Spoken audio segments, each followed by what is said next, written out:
Hello दोस्तों, स्वागत है आपका मेरे YouTube चैनल परीक्षा प्लान में। तो कैसे हैं आप लोग? आई होप अच्छे होंगे। और जैसा कि आप लोगों को पता है कि साइंस के प्रीवियस ईयर के क्वेश्चन मैं सॉल्व करवा रही हूं। तो ये जो पेपर है ये ऑनलाइन वाला है। ऑफलाइन वाले पेपर मैंने सॉल्व करवा दिए हैं जनवरी 2021 तक। आप लोग वो वीडियो भी देख लीजिए, क्योंकि प्रीवियस ईयर के क्वेश्चन बहुत ही ज़्यादा हेल्प करते हैं। 2021 तक मैंने इनको सॉल्व करवा दिया है। 2 पेपर ऑफलाइन वाले और बचते हैं, उनको भी मैं जल्द ही सॉल्व करवा दूंगी। 20 अगस्त वाला पेपर, 20 अगस्त 2023 वाला और 21 जनवरी 2024 वाला पेपर, ये 2 पेपर ऑफलाइन वाले बचे हुए हैं, तो इनको भी मैं जल्दी ही सॉल्व करवा दूंगी। अभी मैं ऑनलाइन वाले पेपर सॉल्व करवा रही हूँ। तो चलिए वीडियो को शुरू करते हैं। वीडियो देखने के बाद यदि आपको अच्छा लगे तो वीडियो को लाइक और शेयर कीजिएगा, और यदि आप चैनल पर नए हैं तो चैनल को सब्सक्राइब कर लीजिए। तो चलिए शुरू करते हैं। पहला प्रश्न दिया गया है, 3 विभिन्न प्रकार की सामग्रियों लकड़ी, धातु और कांच जिनका द्रव्यमान और तापमान एक बराबर है, उन्हें गर्म भट्टी से निकाला जाता है और बर्फ के चूर चूर हुए टुकड़ों पर डाला जाता है। इनमें से किसके द्वारा अधिक बर्फ पिघलेगी? पहला विकल्प है धातु, दूसरा विकल्प है लकड़ी, तीसरा विकल्प है कांच और चौथा है ये सभी 3 प्रकार की सामग्रियां बर्फ की एक समान मात्रा को पिघलाएंगी। तो लकड़ी, धातु और कांच जिनका द्रव्यमान और तापमान बराबर है, उन्हें गर्म भट्टी से निकाला जाता है। तो धातु बर्फ को अधिक पिघलाएगी। पहला विकल्प इस प्रश्न में सही है, धातु।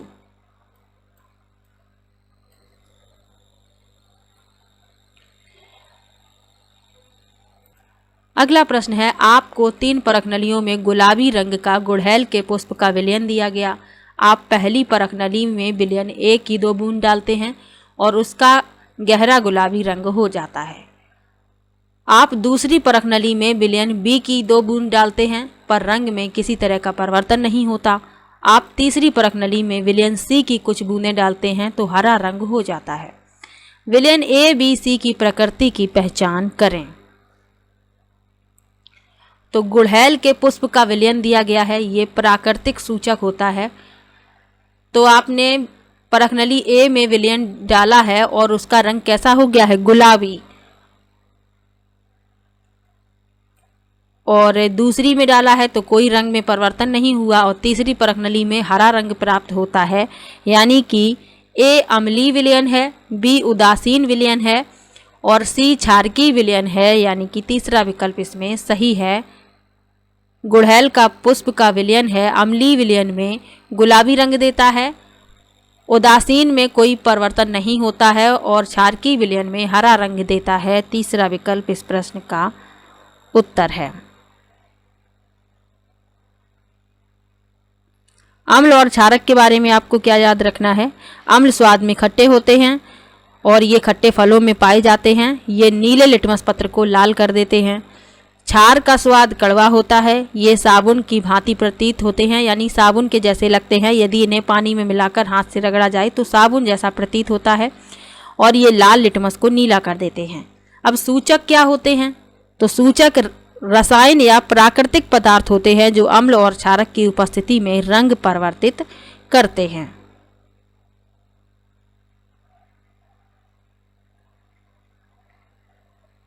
अगला प्रश्न है, किसी अपशिष्ट जल शोधन संयंत्र में निहित निम्नलिखित प्रक्रमों को सही क्रम में व्यवस्थित कीजिए। तो जिसमें अपशिष्ट जल की कहानी पढ़ाई है उसमें ये सभी पढ़ाया है। लिखा है, अवपंक को हटाया गया, कलछी से तैरती ग्रीस निकाल दी गई, बड़ी वस्तुओं जैसे कि प्लास्टिक बैग को अपशिष्ट जल को स्तंभ स्क्रीन से गुजार कर निकाल दिया गया, मध्य में ढलान लिए एक बड़े टैंक में जल को रखा गया, आवक अपशिष्ट जल की गति कम करके रेत, बजरी और कंकड़ को नीचे बैठने दिया जाता है। अपशिष्ट जल एक बजरी और रेत निष्कासन टैंक में प्रवेश करता है। इन्हें क्रम से लगाना है, तो चलिए क्रम से लगा लेते हैं। बड़ी वस्तुओं को पहले हटाया जाएगा, जैसे प्लास्टिक बैग अपशिष्ट जल को स्तंभ स्क्रीन से गुजार कर निकाला जाता है, इसे पहले पे लगाएंगे। उसके बाद अपशिष्ट जल एक बजरी और रेत के निष्कासन टैंक में प्रवेश करता है, दूसरे नंबर पर। आवक अपशिष्ट जल की गति कम करके रेत, बजरी और कंकड़ को नीचे बैठने दिया जाता है, तीसरे क्रम में। उसके बाद मध्य में ढलान लिए एक बड़े टैंक में जल को रखा जाता है चौथे में, और अवपंक को हटाया जाता है और कलछी से तैरती ग्रीस निकाल दी जाती है। इस क्रम में इन्हें लगाया जाएगा, यानी कि पहले आएगा बी, फिर आएगा ई, फिर आएगा डी, डी के बाद सी, सी के बाद ए। तीसरा विकल्प इस प्रश्न का उत्तर है। ये क्रम है तीसरा विकल्प। अगला प्रश्न है, एक सेल और एक स्विच वाले एक परपथ में खुले सिरों की तारों को एक के बाद एक निम्नलिखित तारों से जोड़ा जाता है। 5 सेंटीमीटर लंबाई तथा 3 mm मोटाई वाली तार, 5 सेंटीमीटर लंबाई और 3 mm मोटाई वाली 7 mm मोटाई वाली तार। निम्नलिखित में से कौन सा सही है?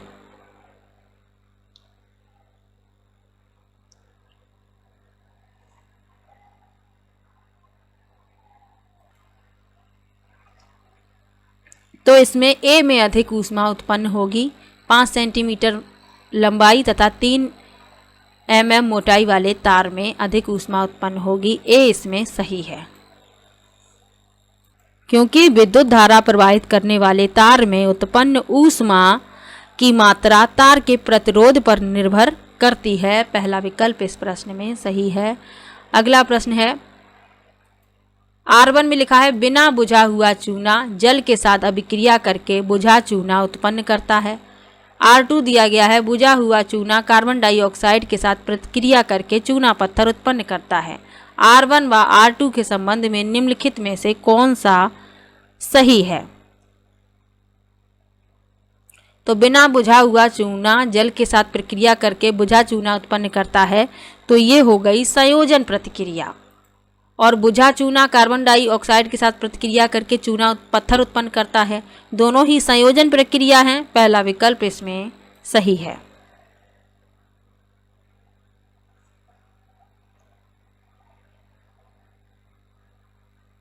संयोजन अभिक्रिया क्या होती है? 2 या 2 से अधिक तत्व या यौगिक मिलकर एक यौगिक बनाते हैं, तो ऐसी अभिक्रियाओं को क्या कहते हैं? संयोजन प्रतिक्रिया या अभिक्रिया। पहला विकल्प इसमें सही है, क्योंकि दोनों में ही नया पदार्थ बन रहा है। इसमें चूना पत्थर, इसमें बुझा चूना। अगला प्रश्न है, नीचे दिए गए कथनों को पढ़कर सही विकल्प चुनिए। अभी कथन दिया गया है घटपर्णी पौधा कीटों को फंसा लेता है। घटपर्णी पौधे में अपना भोजन बनाने के लिए क्लोरोफिल नहीं होता।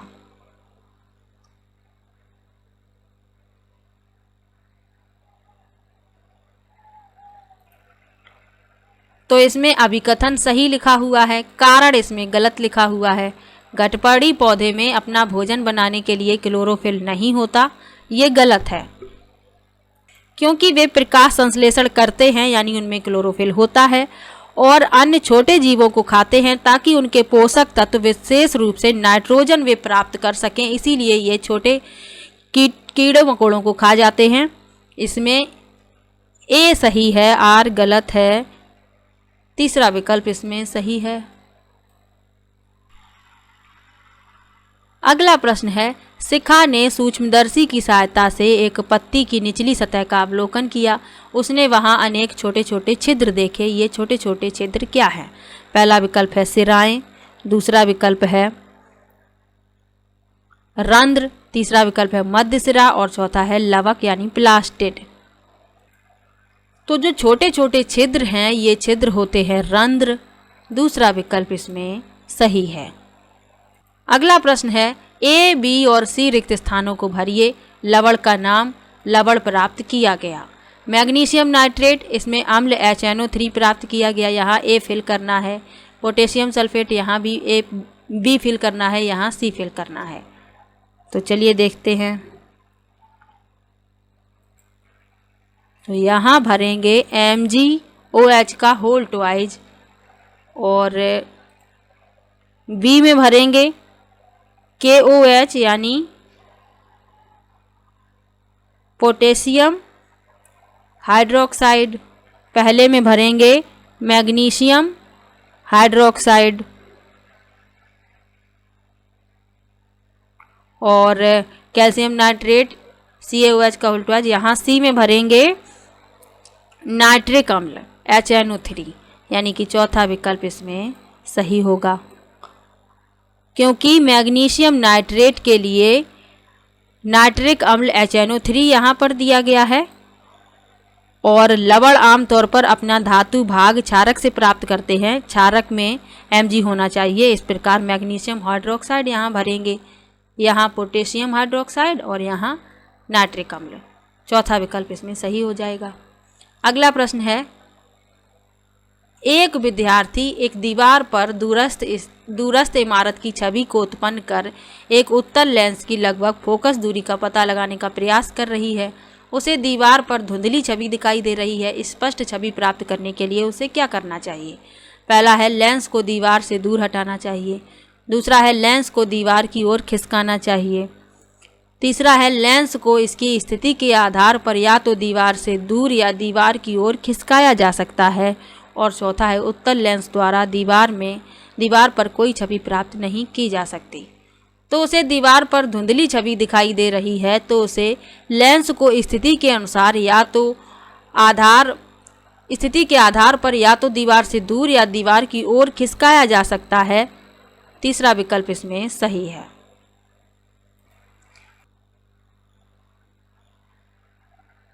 अगला प्रश्न है, निम्नलिखित में से कौन रोमन्थी यानी रूमिनेंट्स में पोषण की प्रक्रिया का सही वर्णन करता है? तो जो रोमन्थी पशु कौन कौन से होते हैं? गाय है, भैंस है, हिरन है, ये सभी क्या हैं? रोमन्थी पशु हैं। सबसे पहले ये क्या करते हैं? निगल लेते हैं अपना भोजन, उसके बाद आंशिक पाचन होता है, फिर ये उसे चबाते हैं, फिर पूरा पाचन होता है। तो आपने गाय और भैंसों को देखा होगा, ये लगातार अपना मुंह चलाती रहती हैं, यानी ये भोजन को चबाती हैं। पहले निगल लेती हैं, फिर आंशिक पाचन होता है, फिर चबाती हैं, फिर पूरा पाचन होता है। तीसरा विकल्प इसमें सही है। अगला प्रश्न है, एक लड़की एक धन आवेशित छड़ और एक ऋण आवेशित छड़ को एक एक करके एक नल से टपकती जल की महीन धारा के नज़दीक लाई। किस दिशा में जल की धारा मुड़ेगी? पहला है धन आवेशित छड़ की ओर और ऋण आवेशित छड़ से दूर। दूसरा है धन आवेशित छड़ और ऋण आवेशित दोनों छड़ों की ओर। तीसरा है धन आवेशित और ऋण आवेशित दोनों छड़ों से दूर। और चौथा है ऋण आवेशित छड़ की ओर और धन आवेशित छड़ से दूर। तो लड़की क्या कर रही है? धन आवेशित छड़ और ऋण आवेशित छड़ को एक एक करके एक नल से टपकती जल की महीन धारा के नज़दीक लाई है।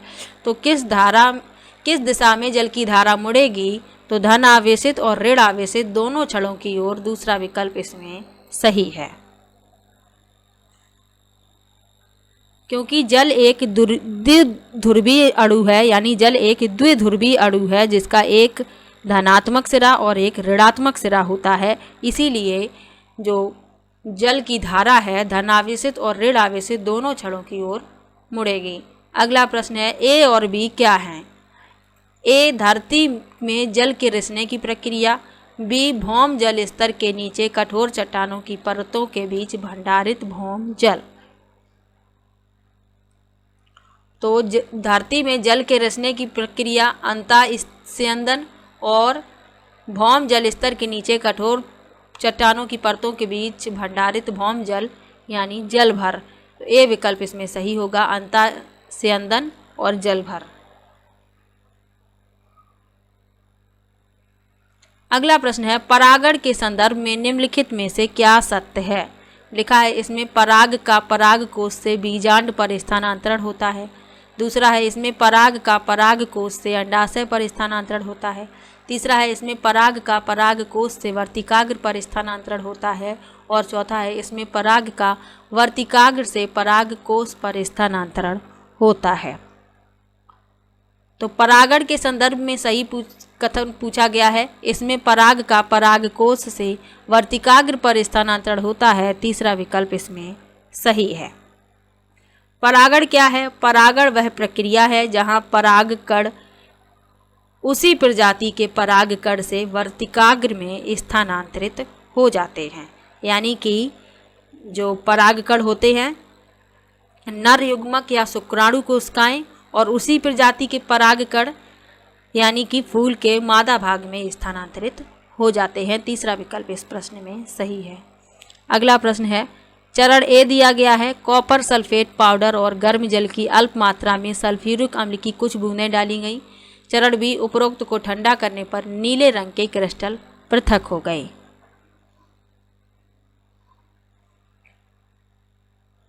तो ए क्या है, रासायनिक परिवर्तन हो रहा है ए में, और बी में क्या है, भौतिक परिवर्तन यानी भौतिक स्वरूप बदल रहा है। ए एक रासायनिक परिवर्तन, बी एक भौतिक परिवर्तन, तीसरा विकल्प इसमें सही है। भौतिक और रासायनिक परिवर्तन क्या होते हैं? किसी पदार्थ के आकार, आकृति, रंग, अवस्था जैसे गुणों में परिवर्तन भौतिक परिवर्तन कहलाता है। इसमें कोई नया पदार्थ नहीं बनता है। रासायनिक परिवर्तन क्या है? वह परिवर्तन जिसमें एक या एक से अधिक नए पदार्थ बनते हैं रासायनिक परिवर्तन कहलाता है। जब भी भौतिक या रासायनिक परिवर्तन का प्रश्न आता है, मैं दोनों ही परिभाषाएं हर बार बताती हूँ ताकि आप लोगों को याद रहे। अगला प्रश्न है, निम्नलिखित को सुमेलित कीजिए। अच्छा प्रश्न है, इसमें सुमेलित करना है, मिलान करना है। चलिए मिला लेते हैं। ऑक्जेलिक अम्ल किसमें पाया जाता है? तो ऑक्जेलिक अम्ल पाया जाता है टमाटर में। फार्मिक अम्ल किसमें पाया जाता है? मधुमक्खी के डंक में। मेलिक अम्ल किसमें पाया जाता है? सेब में पाया जाता है। और एस्टिक अम्ल सिरके में। तो इस क्रम में पहले का बी, दूसरे का सी, तीसरे का ए और चौथे का डी, यानी कि तीसरा विकल्प इसमें सही है। याद रखिएगा, ये प्रश्न पूछ लिया जाता है।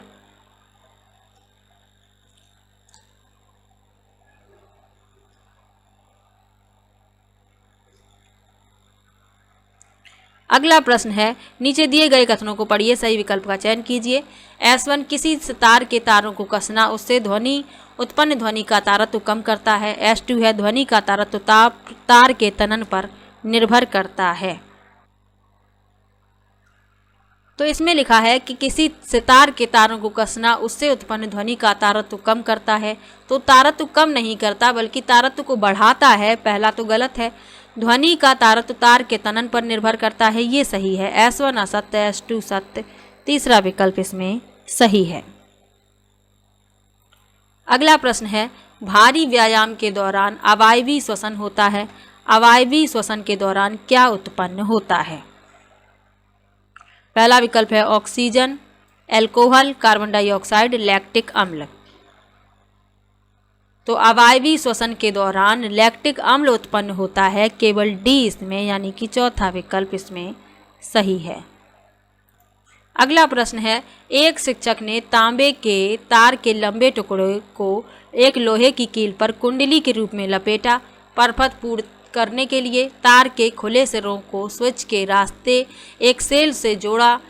स्विच बंद करने पर क्या होगा? पहला है, लोहे की कील एक स्थायी चुंबक की तरह व्यवहार करेगी। दूसरा है, लोहे की कील एक फ्यूज की तरह व्यवहार करेगी। तीसरा है, लोहे की कील एक अस्थायी चुंबक की तरह व्यवहार करेगी। और चौथा है, लोहे की कील विचुंबकित हो जाएगी। तो स्विच बंद करने पर लोहे की कील एक अस्थायी चुंबक की तरह व्यवहार करेगी, तीसरा विकल्प इसमें सही है।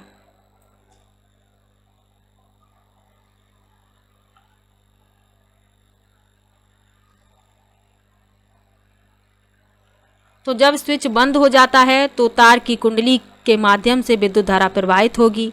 यह विद्युत धारा कुंडली के चारों ओर एक चुंबकीय क्षेत्र बनाएगी। तो ये साइंस के क्वेश्चन थे। किसी भी प्रश्न में आपको डाउट हो तो कमेंट बॉक्स में ज़रूर लिखिएगा।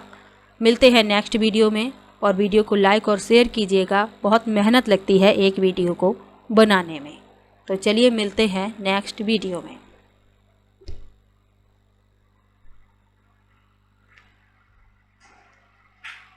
तो वीडियो कैसा लगा कमेंट बॉक्स में ज़रूर बताइएगा। वीडियो को लाइक कीजिए, शेयर कीजिए और चैनल को सब्सक्राइब कर लीजिए। मिलते हैं नेक्स्ट वीडियो में, तब तक के लिए बाय बाय।